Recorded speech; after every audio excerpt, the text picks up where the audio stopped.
जी बिल्कुल, इस वक्त हम मौजूद हैं G72 में, जहाँ पे ये अफसोसनाक वाक़या पेश आया है और सिलेंडर ब्लास्ट हुआ है जिसमें 8 अफराद जाँ बहकुम हैं और जो है 11 ज़ख्मी हैं, टोटल 19 हैं। और इस वक्त जो ज़ख्मी हैं वो पिम्स हॉस्पिटल में मौजूद है। आप देख सकते हैं मेरी बैक साइड पे, यहाँ पे ये घर है, शादी की तकरीब जारी थी जहाँ पे ये हादसा पेश आया।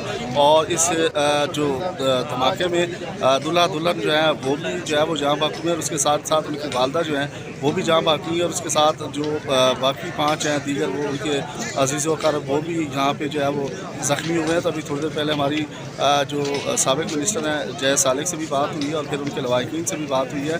तो फ़िज़ा जो है वो काफ़ी सोगवार है अफसोसनाक वाक़े पे। और आप देख सकते हैं कि मेरे चारों तरफ जो है आपको बहुत से लोग जो है यहाँ पे दिखाई दे रहे हैं। ये उनके घर के बाहर के मनाज़िर हैं, क्योंकि कुछ जो 4 उनके इर्द गिर्द घर थी उनकी छतें भी जो उड़ी हैं। तो ये अफसोसनाक वाक़या है और इसका अभी तक कंफर्म नहीं किया जा रहा इंतज़ामिया की जानिब से कि ये सिलेंडर ब्लास्ट था, गैस लीकेज था या कोई और। तहकीकात जो है वो जारी हैं। इस्लामाबाद की तमाम इंतज़ामिया जो है यहाँ पे मौजूद है, बर वक्त जो है वो इक़दाम किए गए हैं। ज़ख्मियों को हॉस्पिटल मुंतकिल किया गया है, जबकि जो दीगर लवाहिकीन हैं उनके हवाले से यहाँ पे तमाम की तमाम इंतज़ामिया मौजूद है। तमाम इलाके को कार्डन ऑफ किया होगा और बाकायदा तौर पर तहकीकात जारी है।